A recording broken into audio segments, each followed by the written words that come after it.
In nomine Patris et Filii et Spiritus Sancti. Amen. Veni, Sancte Spiritus, repletuorum corda fidei, et tui amoris ne simine accende, emitte spiritum tuum crebutur. Oremus, Deus, qui corda fidelium Sancte Spiritus illustratione docuisti, da nobis in aedem spiritu rectus sapere, et Deus semper consolatione gaudere, per Christum Dominum nostrum. Amen. In nomine Patris et Filii et Spiritus Sancti. Amen. All right, for those of you who don't know, I'm not Mr. Appleby. I'm Mr. Wadzinski. Mr. Appleby has asked me to give the introduction. So let me remind you that 5 or 10 minutes after the lecture concludes, there will be a discussion of the lecture right around the bend there at the Dillon Seminar Room, so do show up. All right, so many of you know Mr. Appleby already, but I'll say a few things about him. He's tall, bespectacled, and he likes to swim in the ocean. He studied history at the University of Utah, focused on Roman and medieval history in his graduate studies at the University of Virginia, and then taught at the U.S. Naval Academy for a little more than 10 years, and then he joined the faculty at Thomas Aquinas College 21 years ago. Upon arrival, he bedecked his office with all sorts of esoterica, many of which reflect a fixation on the First World War. And if I remember right, he himself was bedecked with a beard, if you can imagine that. So in his time here, Mr. Appleby has enjoyed teaching across the curriculum, but there is a special place in his heart for sophomore seminar, senior seminar, and sophomore language. And in fact, his current section of sophomore language apparently has tangled with some of the passages that he relied on for tonight's lecture. So when not preparing for class, Mr. Appleby pursues his own research. The Pontifical Institute of Medieval Studies in Toronto has just published his paper on Carolinian views of Emperor Julian's project to rebuild the temple, and he is currently working on a conference to be held in Rome on the theme of Jews and Judaism in the Frankish orbit before the First Crusade.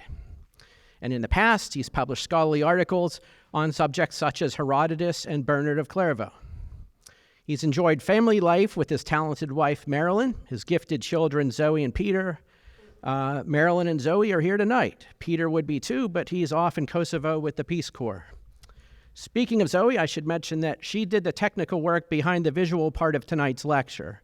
So if you don't like the illustrations, you can blame Mr. Appleby, but if you can see them, then you can thank Zoe afterwards. Okay. So, all right.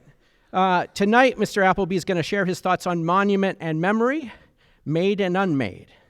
And this lecture has something, I think, for pretty much everyone in the audience. For example, the prominent theme of memory and the threat of oblivion that comes with the passing of time is a theme that's interwoven throughout the first semester of freshman seminar. We can see that in the hero's pursuit of glory, not some heavenly bliss, but rather the lasting report of their greatness. This is a concern of Achilles and Hector, and the matter of a striking conversation between Sarpedon and Glaucus in Book 10 of the Iliad, Book 12 of the Iliad, not to mention a key element in the unfolding of the Odyssey. The same concern, I hope freshmen are still remembering this, the same concern animates the entire composition itself of Herodotus's inquiries. And I could list a number of other ways in which Mr. Appleby's paper will intersect with the curriculum, but I won't, because you should hear the lecture, and in order for that to happen, I'm going to give over the podium to Dr. David Appleby.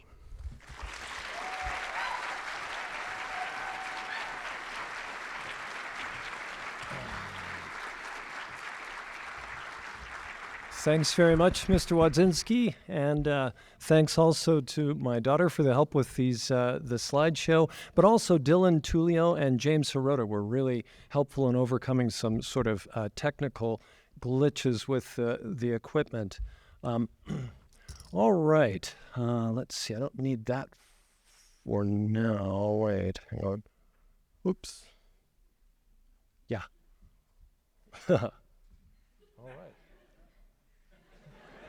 I can live with it. All right. Okay, this evening I wish to say something about how monuments contribute to the making of memory and how the unmaking of monuments also relates to memory formation.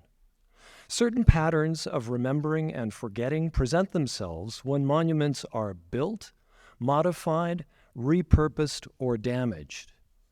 Two apparent paradoxes emerge from this inquiry. First, that some kinds of forgetting make their objects more memorable. And second, that commemoration has more to do with the future than it does with the past. To illustrate these patterns and explain these apparent paradoxes, we will take a highly selective tour of some of the great and a few of the not-so-great personalities, places, and events of Western history in antiquity, late antiquity, and the early Middle Ages, some but not all of which are mentioned, as Mr. Wodzinski said, by authors we read in the college's program. The connection between monument and memory is very old. The early 7th century AD encyclopedist Isidore of Seville was restating a piece of ancient common knowledge when he explained that the very word monument is derived from the verb monere, meaning to admonish or remind. He said that a funerary monument admonishes the mind of the visitor to recall the deceased person, just as the epitaph incised in the monument recalls his noteworthy deeds. In the absence of a sepulchre, the dead are forgotten. Isidore's binary juxtaposition of present monument and remembrance on one side, and on the other absent monument and oblivion, is unusually blunt and categorical. But many examples from the ancient world show that those who erected funeral monuments certainly intended to shape memory. Herodotus, for example, mentioned several burial mounds in his account of the aftermath of the Battle of Plataea in 479 BC, in which the Hellenic forces defeated the Persian army, which King Xerxes had left in central Greece under the command of Mardonius. Herodotus reported that each city of the Hellenic coalition left its own burial mound or sepulchre on the battlefield. These included the Spartans, the Tegeans, the Athenians, the Megarians, and the Phlasians. Writing nearly a generation after the battle, Herodotus reported that he had learned that some of the other burial mounds still visible on the battlefield, including that of the Aeginetans, in fact contained no human remains and had been heaped up years after the event by peoples who felt disgraced by their absence from the battle in order to make it seem to posterity that their cities had fought too. While Isidore concentrated on funerary monuments, my interest is in literal monuments of any sort, physically imposing civic, political, military, or funerary edifices, which were often adorned with reliefs, statues, or images, and which usually included an inscription or incised writing that was meant to be seen and read by visitors, and which, incidentally, allows us to make some inferences about the viewer response that was anticipated by the makers of the monument or by those who later repurposed parts of the monument. Tonight's discussion is not a history of monuments, but an account of monuments viewed historically. So before considering particular monuments, I should say a bit about how the historian evaluates and uses monuments as bearers of information about the historical past. Historians nowadays no longer practice a rhetorical craft aimed at persuasion and moral improvement, but instead a critical discipline intended to disclose what actually happened in the past. They divide historical materials into sources, remains, and monuments. While sources from the past reflect their author's intention to interpret and explain events, remains are leftover objects that reflect no intention to interpret. They are per se silent survivors from the past. Monuments resemble, yet are distinct from each of the other two classes. On the one side, a monument such as Trajan's Column in Rome does what sources do by representing a narrative, in this case a visual narrative, of the two military campaigns in which the Roman Emperor Trajan defeated the Dacians. The bas-relief and the column's dedicatory inscription present a highly partisan interpretation of the recent Dacian wars, celebrating Trajan's victory over the enemy as a triumph of order and Latin civilization over chaos and barbarity. On the other side, the monument answers to the definition of a remain by unintentionally bearing witness to the state of marble construction and bas-relief carving, military clothing, equipment, and techniques, and the historical outlook of members of the Roman imperial elite in the first decades of the 2nd century AD. The monument inadvertently bears historical information in addition to the interpretation of events which its makers deliberately sought to convey. Sources of the past are indispensable to the present researcher, but are also subject to critical reserve because of their intentional, interested, and partisan character. Remains, by contrast, because they are unintentional, disinterested, and nonpartisan, enjoy a probatory superiority to sources, but suffer the disadvantages of particularity, isolation, and disconnection from a story. Monuments exhibit a hybrid character that may make them particularly useful to the historian, depending upon the questions the historian has in view. Let me now turn to some monuments. One way of gaining a monument is to take other people's. The public display of foreign treasure and trophies was apt to be an enactment of dominion over the vanquished in a manner that celebrated the victor and reminded his supporters that the war had been worthwhile. Such repurposing of older objects in later monuments always meant investing them with commemorative and symbolic meanings different from the ones their makers intended. The Romans were especially good at this. In 212 BC, after the siege and capture of Syracuse, during which the mathematician and engineer Archimedes was killed, the Roman general Marcellus returned home in triumph with rich spoils.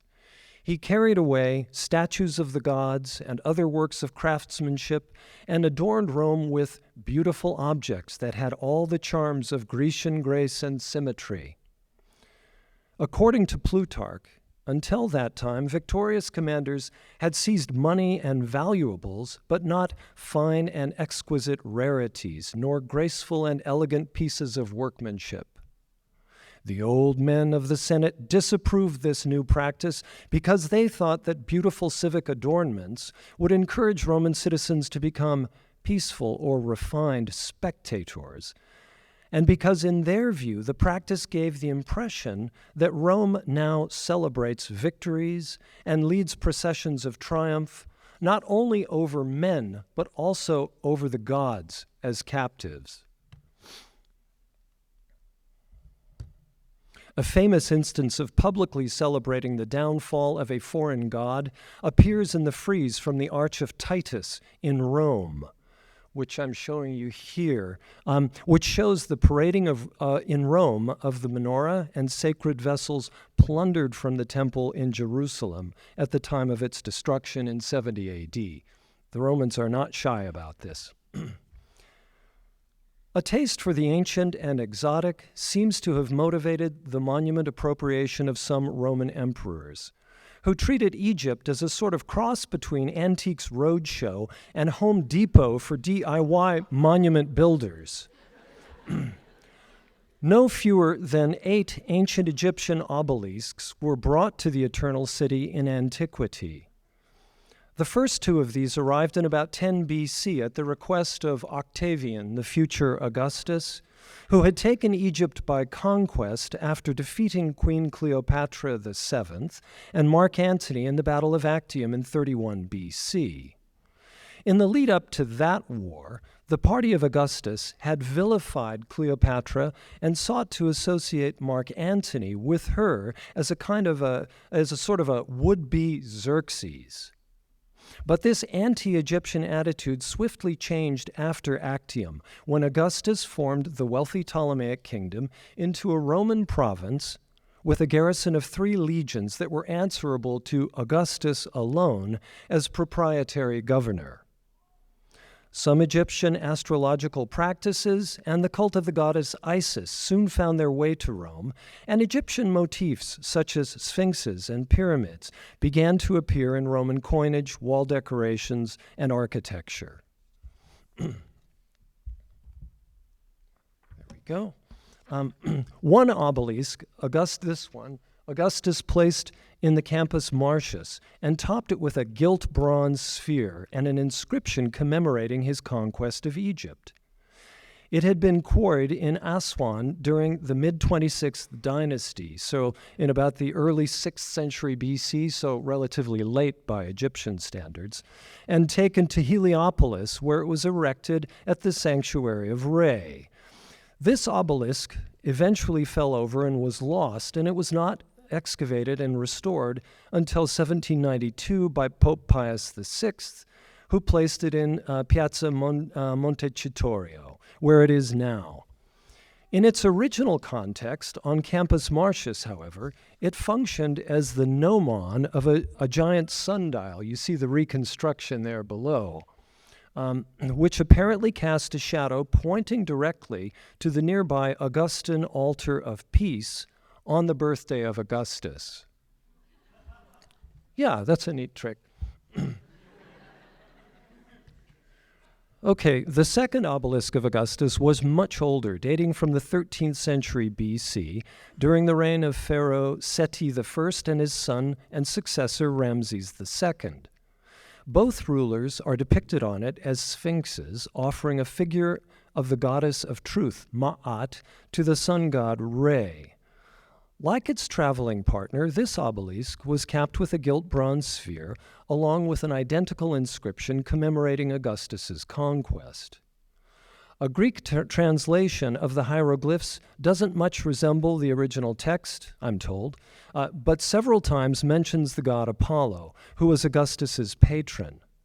This obelisk Augustus placed in the Circus Maximus, the big race course, not the gladiatorial, not the place of gladiatorial competitions, but the racetrack.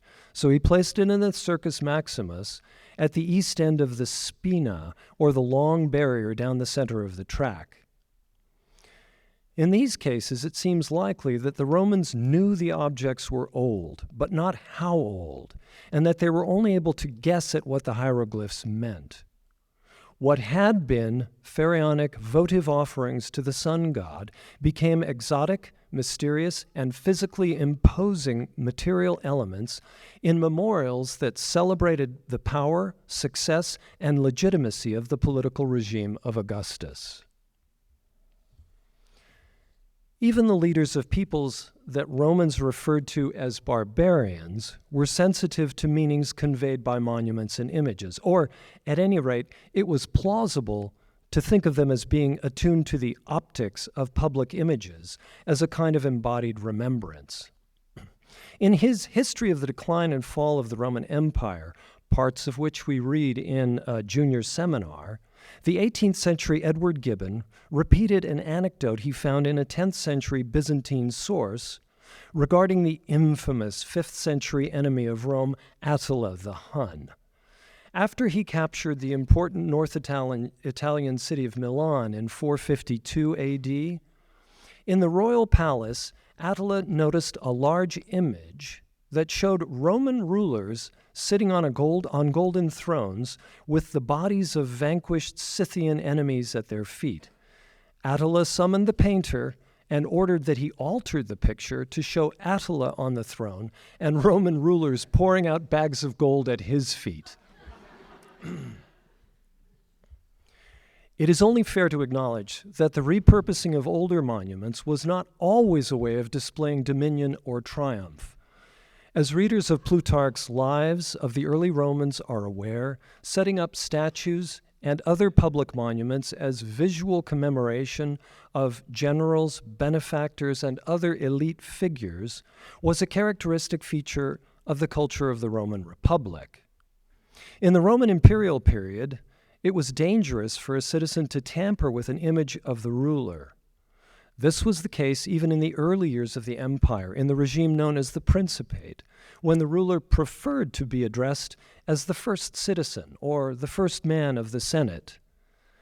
The idea that the respect or disrespect one shows to the image of the ruler passes to the ruler himself was explicitly affirmed in the more openly authoritarian environment of the later Roman Empire, both before and after the emperors became Christian.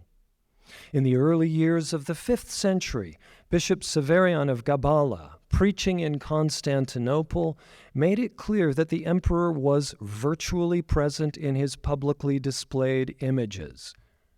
He said that since an emperor cannot be present to all persons, it is necessary to set up the statue of the emperor in law courts, marketplaces, public assemblies, and theaters. In every place, in fact, in which an official acts, the imperial effigy must be present, so that the emperor may thus confirm what takes place.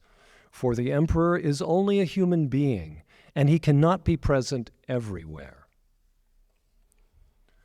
But what was forbidden for ordinary citizens was permissible for the ruler. Many examples of the reinterpretation and even the re-identification of the honorary portrait images of one emperor during the reign of another are known from the 1st century AD onward. Much physical evidence has survived of the alteration and repurposing of the monuments and elements of monuments of one emperor by another. In a moment, I will say something about the reuse of older material with an evidently hostile attitude to the earlier ruler or public figure. But even repurposing of a more affirming and positive sort always meant investing the reused material with commemorative meanings which the first builder had not foreseen.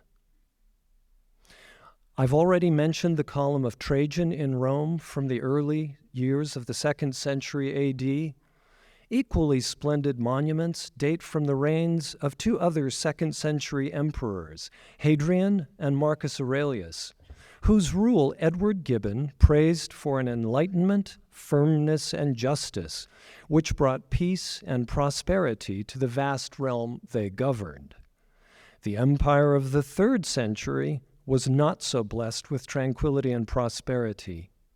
For reasons too diverse and numerous to consider here, the empire of the 3rd century was subject to pressure from abroad and tensions and systemic weaknesses within, which eventually prompted the emperor Diocletian and his successors, especially Constantine and his family, to reform and in some ways reinvent the empire, all the while presenting themselves as upholders of traditional Roman customs, practices, and values. As you are aware, Constantine, who reigned as sole emperor from 312 until 337 AD, ceased the official persecution of Christians in the empire and extended his patronage to the church.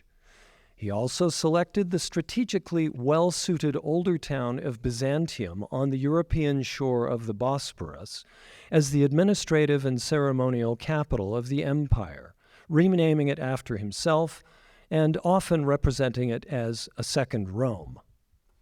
Yet Constantine did not neglect the first Rome. He built several expensive and impressive public buildings and monuments there, which reused decorative elements of older monuments. Those older elements are referred to as spolia. It's derived from the name of the hide of an animal that the hunter kills and strips off. So architectural spolia are things borrowed from other buildings.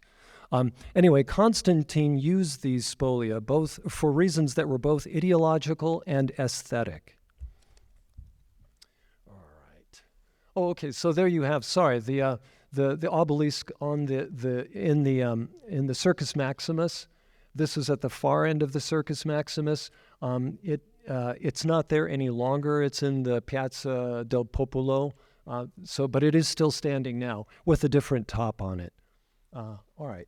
So here we are at the Arch of Constantine in the early 4th century. Two views of it, one showing the spoliation, the elements that were spoliated from other building.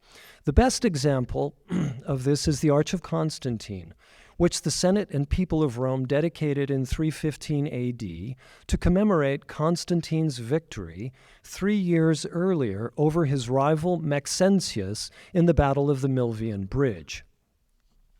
Most of the parts used to construct this monument were taken from older buildings, and for the last century, the dates and sources of each of these constituent parts have been well established. This is not controversial.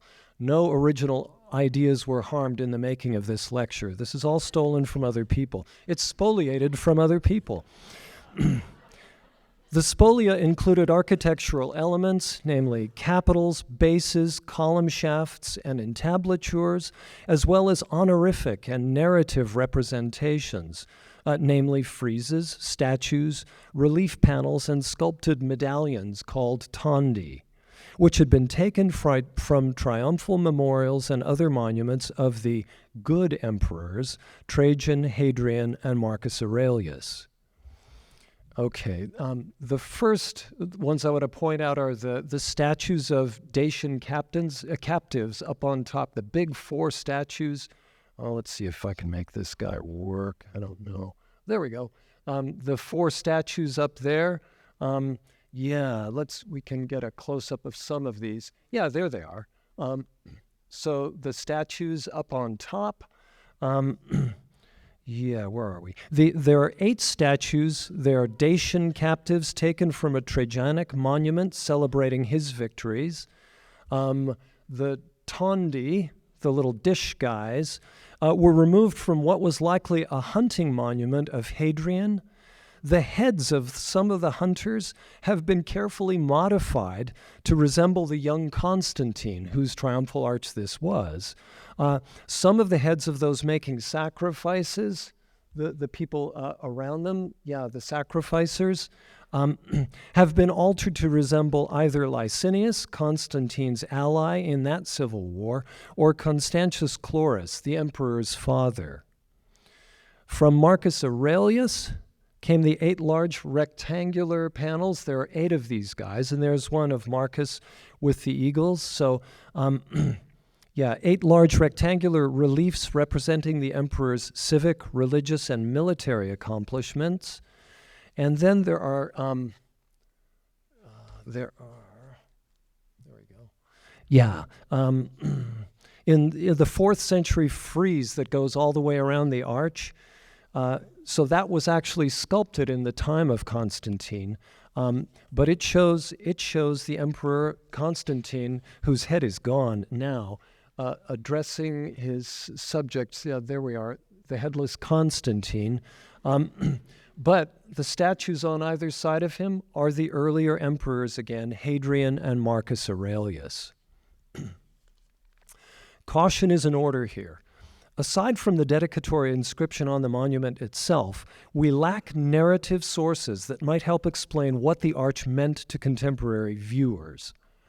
Nevertheless, the monument has impressed modern classicists, archaeologists, and historians as a thoughtful, unified whole. As an embodied statement of political propaganda, the monument's program associates Constantine with 3 earlier rulers who were known for their strength, moderation, and benevolence. Such an association might have been a welcome source of support for Constantine's claim to legitimacy, since he came from a non-aristocratic provincial family and his mother was said to have been an innkeeper. The monument clearly links the victorious Constantine with the 3 emperors who personified the imperial prosperity and tranquility of the golden age of the 2nd century.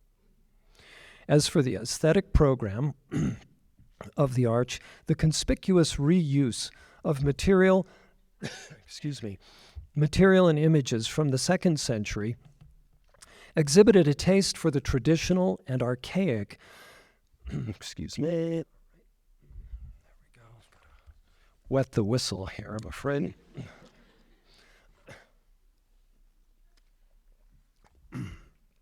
That's better. Okay. As for the aesthetic program of the arch, the conspicuous reuse of material and images from the 2nd century exhibited a taste for the traditional and archaic that was characteristic of other Constantinian building projects. This is what comes of haranguing 3 classes today, especially Miss Huckins' language section, which is almost intractable. A new aesthetics that mixed and alternated the traditional architectural orders and placed diverse materials in a variety first appeared in luxury buildings such as Constantine's Lateran Basilica in Rome, and quickly spread elsewhere. The extensive use of spolia and the cultivation of varietas became commonplace in the later empire. Constantine preserved antiquities by investing them with a meaning their makers had not foreseen, and he did so with a new aesthetic which lent spolia a conservative ideological content.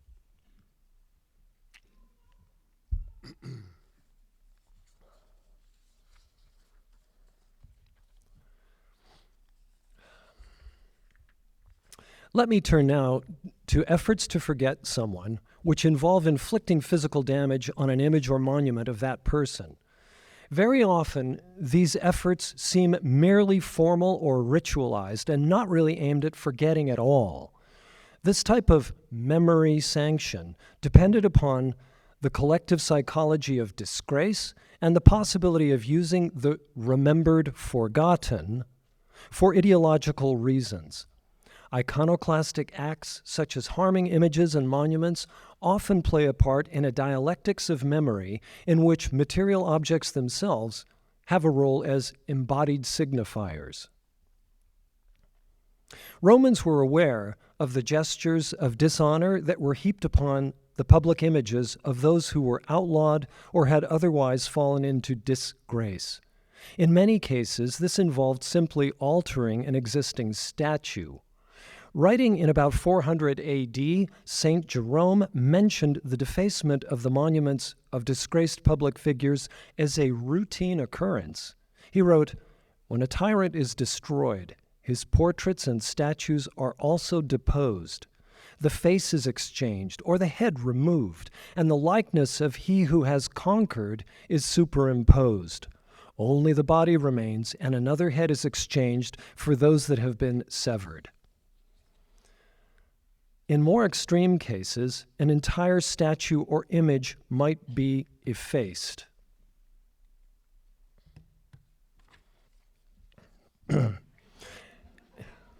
Now, don't laugh. This is not funny. This is very serious. Okay. All right. An infamous case in point is the Severin Tondo, now in Berlin. It is a circular wooden panel about 13 inches across, painted before the year 205 AD. We think it was made in Egypt and is likely to have been an image displayed in the office of a senior imperial official. When it was first made, the image showed the emperor, Septimius Severus, and his wife, Julia Domna, and their 2 sons, the future emperors Geta and Caracalla. Geta's face was subsequently scratched off, rubbed away, and smeared with filth. The reason for this damage to the image was Geta's sudden fall from power after quarreling with his brother less than a year after the death of Septimius Severus. On the 19th of December in 211 AD, at the order of Caracalla, Geta was murdered while in the arms of their mother. There followed a bloody purge of Geta's supporters, as well as a posthumous accusation of treason against Geta, whose honors were stripped and his statues and images attacked. Whatever subtle hint of dysfunctional family relations we might perceive in this episode, the violence done to Geta's image is not an example of relegation to oblivion. For one thing, the Tondo's survival since antiquity suggests that even after it was altered, the image continued to be displayed as an imperial icon. Furthermore, It is only Gaeta's face that was erased. His shoulders and body are still represented, and even the gap his head occupied has not been disguised. The context of this conspicuous erasure in the imperial portrait would have reminded any contemporary viewer of the disgraced and eliminated Gaeta. Significant silences and erasures that were meant to be seen are common enough in the ancient evidence to show that damaging the images and monuments of the disgraced was not the same as forgetting them. This case and many others like it show that some strictures against the proper treatment of the dead, denying the deceased burial and funeral monument, may paradoxically not result in the oblivion that Isidore of Seville apprehended, but may instead yield something more memorable than a physical monument. The obvious example of this within our program appears in the Antigone of Sophocles, in which Creon's proclamation forbidding burial of the corpse of Polynices explicitly aims at making the traitor not less but more memorable. I can mention one other and perhaps less distressing example of this kind of non-erasure. This is a story about Constantine's nephew, Emperor Julian, who ruled briefly from 361 to 363 AD, and it was told by the Christian historian Sozomen, who wrote in the early 5th century AD. By that time, Julian was remembered as the emperor who had renounced his Christian faith, revived the pagan cults, encouraged the Jews to rebuild the temple in Jerusalem, and had then been killed by an act of God while on an ill-advised Persian campaign. Sozomen reported that in the town of Caesarea Philippi, or Panias, which is not far from the Sea of Galilee, Julian removed a famous statue of Jesus, which was said to have been set up by the woman in the gospel who had been healed of the flow of blood, and replaced it with a statue of himself. In what Sozomen described as a sign of Christ's power and divine anger, a lightning bolt broke the statue of Julian. As for the statue of Christ, although pagans smashed it, Christians later repaired it and placed it in a church where Sozomen affirmed it could still be seen and where a previously unknown and wonderfully curative herb grew up at its base.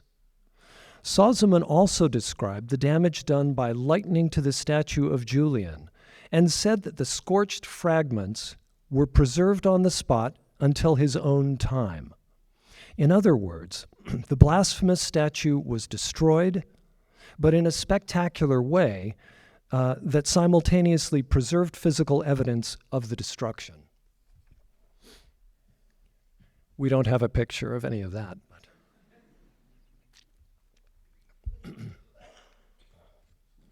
These instances of conspicuous silences and erasures are all negative or destructive, since their intention was clearly prohibitory, interdictory, or discouraging. But conspicuous erasure could also be positive, creative, and constitutive when the one subject to erasure was transformed into material and invested with ideological meaning. To see this, it helps first to recognize that the monument maker not only commemorates, but always condenses and abbreviates as well. Monuments usually represent an ideal with which the monument maker anticipates viewers either will or should sympathize and identify. But the monument's carrying capacity as a meaning bearer is quite limited. It is an emblem or metonym of some larger set of beliefs or values. For this reason, the maker crafts the monument to capture some recognizable aspect or feature of the identity of an exemplary good or virtuous person, as this is recognized within a certain group or society and at a certain time. Some of the most effective emblems of the approved identity incorporate elements of alien or perhaps older repudiated identities. Through incorporation into the very fabric of the new emblem, the repudiated other brings into focus the approved and sanctioned identity. I will provide two examples of what I mean. One simple, the other a bit more involved. The simple one comes from 8th century Germany in Hesse at a place called Geismar, where the Anglo-Saxon missionary and ecclesiastical organizer named Boniface staged a spectacular event in about 722 AD. Finding a massive old oak tree, the oak of Jove, or more likely the oak of Donar or Thor, which the local people worshipped, Boniface took an axe and dramatically felled the tree with his own hands before their eyes. He then used timber hewn from the sacred oak to erect a chapel dedicated to St. Peter at nearby Fritzlar. The offending object is destroyed, but also transformed into the material used to raise a new monument.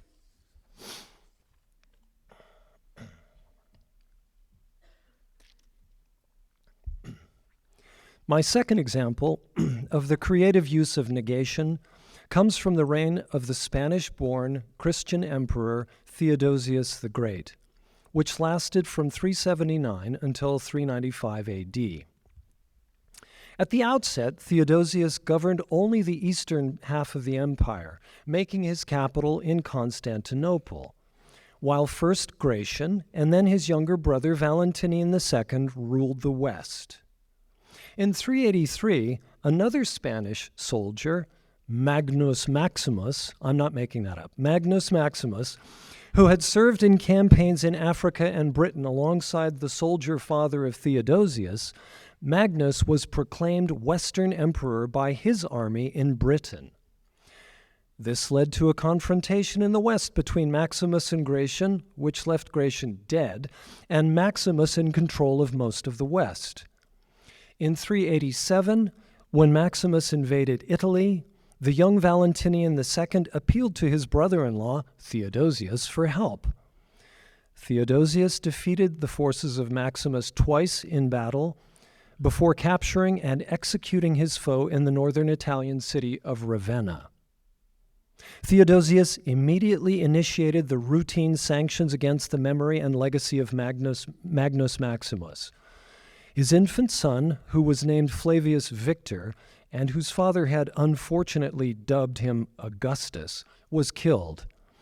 The name of Maximus was chiseled off inscriptions around the empire.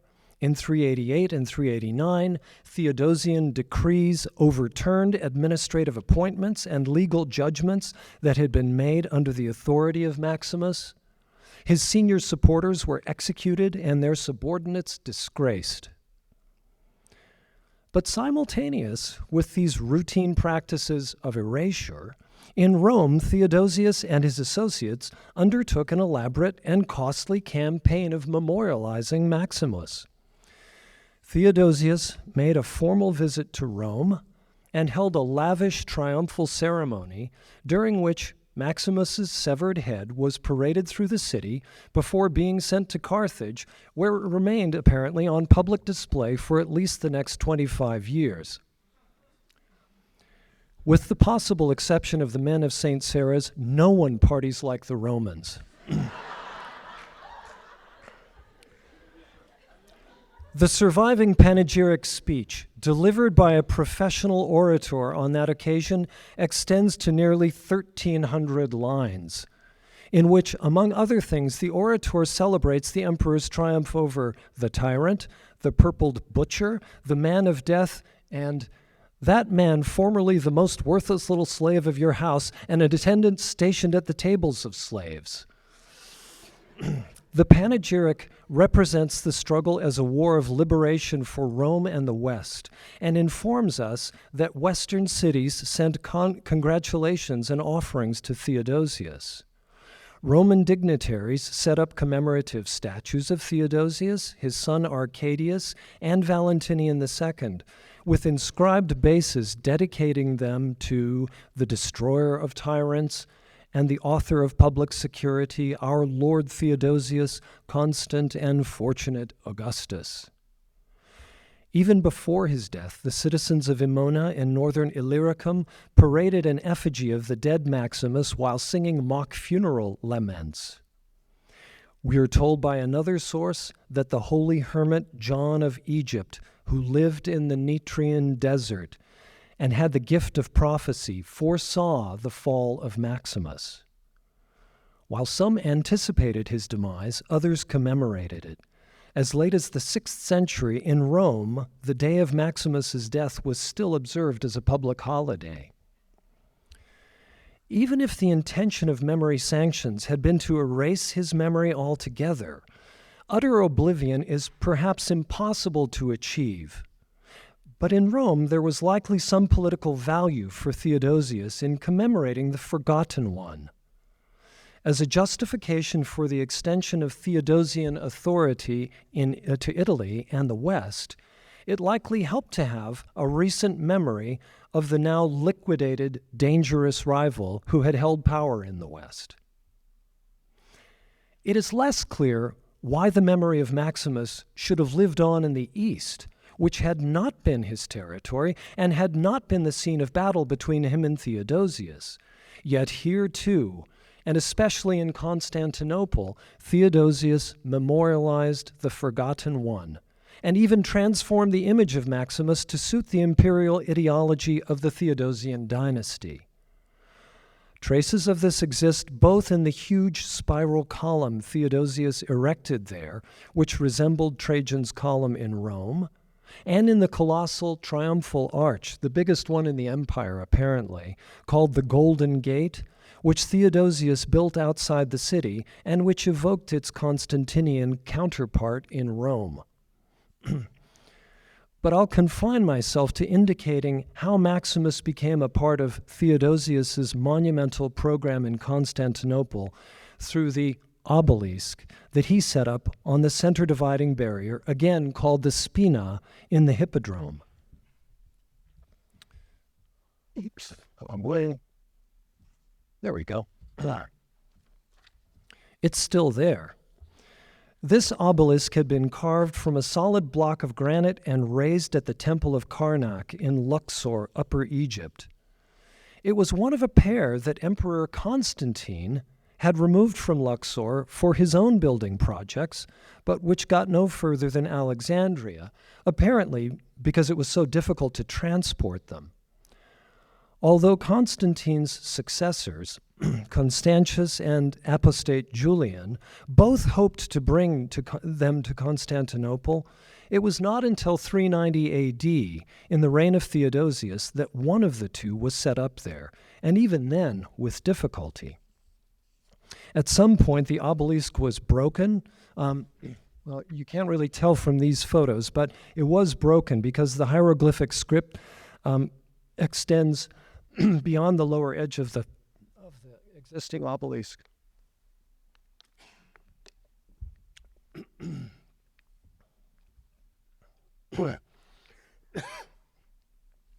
Sorry. All right. At some point, the obelisk was broken, and what stands in Istanbul now, about 84 feet tall, including the base, is roughly 2/3 the size of the original.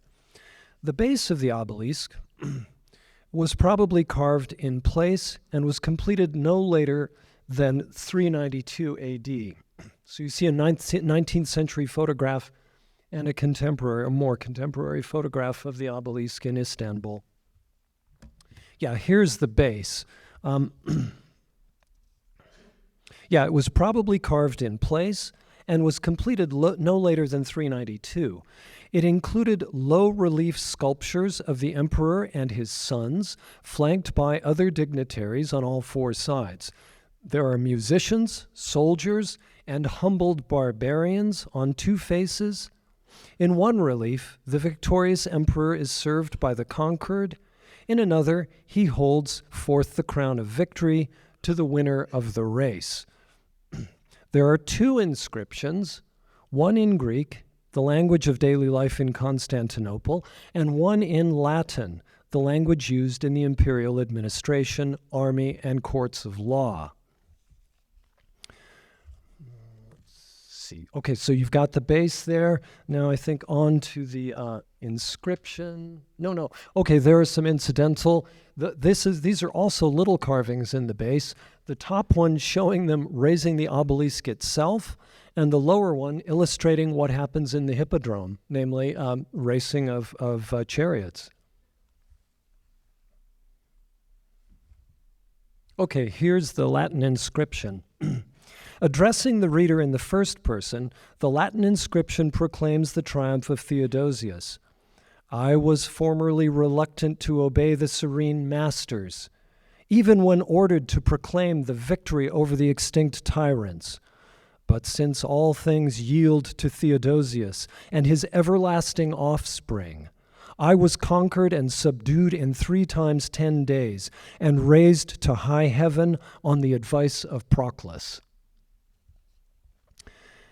The extinct tyrants mentioned here can only refer to Maximus and his son, although Theodosius overcame and slew another usurper, Eugenius. That was in 394, after the production of the inscription on the obelisk base.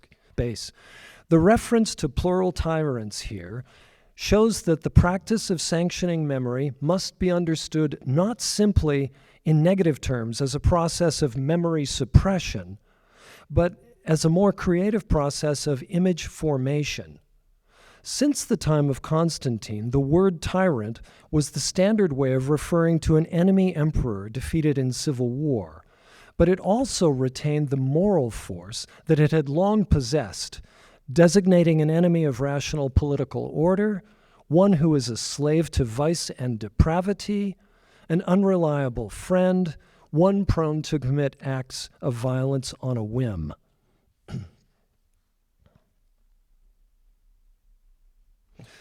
Maximus was now transformed from an individual with a name and a particular story into an anonymous, generic tyrant, and his son, though an infant, was also retrospectively rendered nameless and raised to the level of tyrant alongside his father.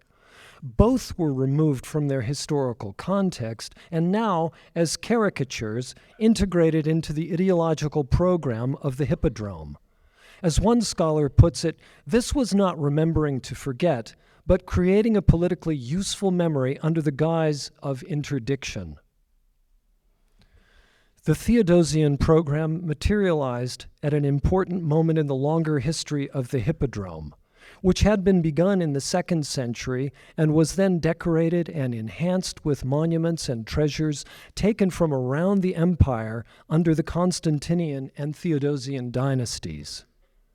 The Hippodrome collection remained largely intact until the troops of the Fourth Crusade sacked the city in 1204 and melted down or hauled away most of the objects, including the ancient quadriga. Oops, there you go. There's a mock-up of the Hippodrome as it was before the Crusaders got to it.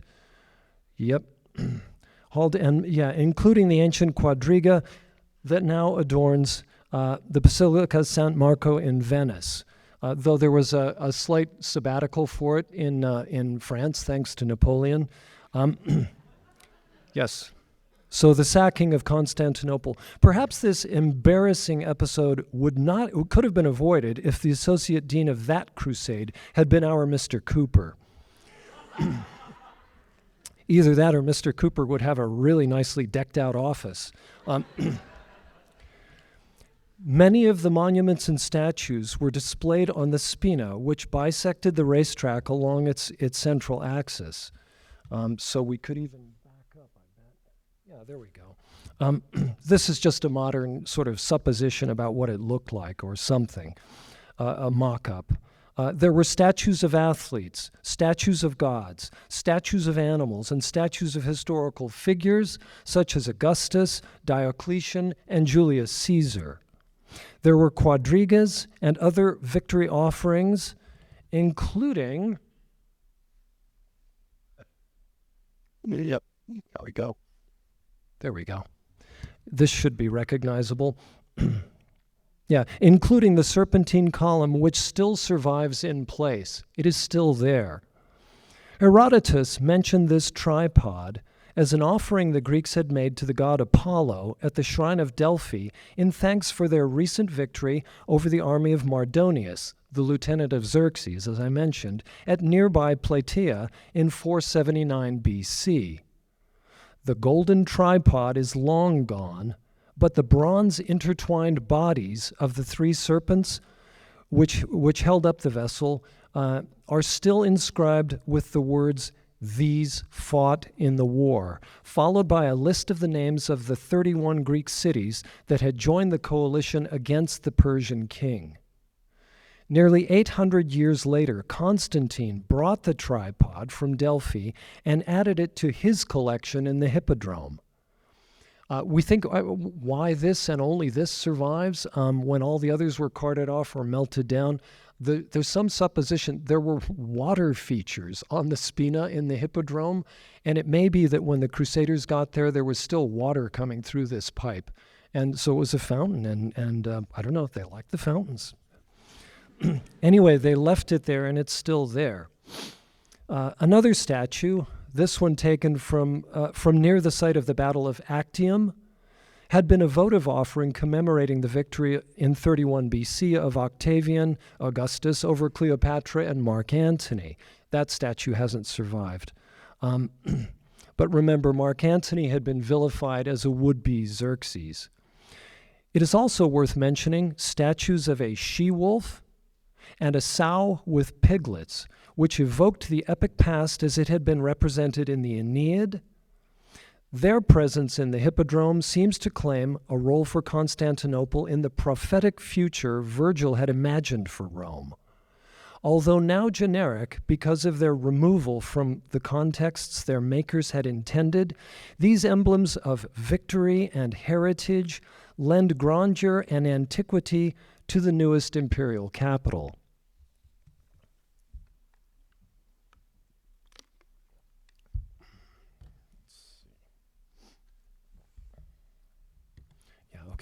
Theodosius's obelisk dwarfed the memorials to Actium and Plataea, and at 84 feet tall, it was nearly the highest monument on the Spina, second only to the faux obelisk that you see here, called the built-up obelisk. I mean, if you can't go to Egypt and get one, you can sort of, do it at home yourself. Make it out of Jell-O or something. Anyway, it had been built in place earlier in the 4th century, and which is 105 feet tall, so it's taller than the Egyptian obelisk. But still, Constantine had tried but failed to bring the Egyptian obelisk to the city.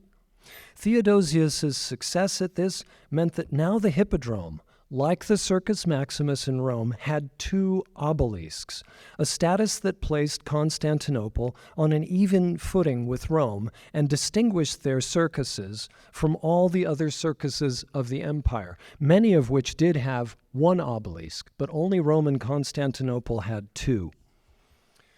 Prestige of this sort mattered because the Hippodrome was not only a public sporting facility, but the premier social venue and political stage of the empire. The stadium provided seating for tens of thousands of people, tens of thousands of spectators. We don't know how many. Some claims say up to 100,000. That seems large to me, but what do I know? And already in the later 4th century, the Hippodrome was divided into sections that were regularly occupied by several different fan clubs or cheering factions. It sounds funny, I know, though themselves in some ways rather like modern European and Latin American associations of football hooligans. These circus factions exercised a disproportionate influence upon the monarch, his family, and his ministers. In the autocratic political environment of the later empire, the ruler could not ignore the mood and the will of the people as expressed in thunderous chanting, in roaring demonstrations, and sometimes in deadly riots. In the 6th century, unrest among the circus factions would have toppled the Emperor Justinian if his tough-as-nails Empress Theodora had not braced him up. The so-called Nika riots lasted for a bloody week, during which nearly half the city was destroyed, including the old church of Hagia Sophia, which Justinian eventually replaced with what is the world's most splendid church that is there now. You can read the story about the Nika riots in the pages of Edward Gibbon, but you'll have to do it at night under the covers with a flashlight because it's not part of the assigned readings. But it's there, and it's a good story. In other words, what happened in the Hippodrome usually did not stay in the Hippodrome. The monuments and statues displayed there were designed to impress, delight, and awe the citizens and visitors who attended the games. It would be reductive to suggest that such a rich and eclectic program had a single meaning. Yet the elements of it that I have pointed out suggest that one objective of the makers, of its makers, was to influence and guide what we now call the collective imagination or the social imaginary. By this I mean the common understanding that makes possible shared practices and a widely shared sense of legitimacy, which are essential for the coherence of any society. The Constantinian and Theodosian monuments of the Hippodrome draw upon familiar stories, images, symbols, and myths to reassure spectators that the new city is a continuation of the old Rome and that its current emperor enjoys victory and good rule, as had the ancient founders of Rome, as had the good emperors of the 2nd century. Looking backward, the traditional culture moves forward. This process involved transforming historical figures such as Maximus and his son into generically recognizable types. Triumphant over tyrants in the wider Roman ecumene, in the little ecumene of the Hippodrome, a microcosm that embraces all ranks and orders of Roman citizens, Theodosius and his sons preside over the contest and crown the triumphant athletes. Evoking the comforting past and the hierarchical order of the cosmos was a way of offsetting the novelty of the present situation and of taming in advance the uncertainties of the future, which the sons of Theodosius would, presumably, hopefully, make tractable. The hopes and aspirations of monument builders are one thing. Another is foreknowledge divinely given. In the Nitrian desert, the holy hermit John of Egypt, burdened with the gift of prophecy, foresaw that soon after vanquishing another Western pretender to the throne, namely the tyrant Eugenius, Theodosius himself would perish. In September 394, Eugenius was defeated and executed. The following January, Theodosius succumbed to disease in Milan. In the eulogy he declaimed at the funeral, Bishop Ambrose mentioned neither hippodrome nor obelisk, but instead compared the deceased emperor to the Old Testament King Josiah, who had closed sacrilegious temples and smashed idols. As it turned out, the sons of Theodosius did not fare well as rulers. In the east, Arcadius was dominated by his lieutenants and his wife until he died in 408. In the west, hobbled by intrigue and mistrust, Stilicho, the strongman regent of young Honorius, could not prevent armed German tribes from crossing the frontier into Roman territory into 405. Stilicho was eventually encompassed and murdered by his rivals in the imperial court, leaving Honorius helpless to defend Italy against invaders. In 410, after a bitter siege, the army of the Visigothic warlord Alaric captured and sacked the Eternal City. Viewing these events from North Africa, the Bishop of Hippo Regius reflected soberly on the character and limits of the loyalty that strangers and pilgrims in this life might have to any earthly empire, even one governed by a Christian monarch. The book containing those reflections, The City of God, mentions Theodosius not as a monument builder, but as the righteous adversary of the now superseded pagan cults. During his reign, temples such as the famous Serapeum in Alexandria were closed, their idols smashed, their images pulverized. Thanks to Ambrose and Augustine, medieval people remembered Theodosius not as builder of monuments, but as monument destroyer. Thanks very much.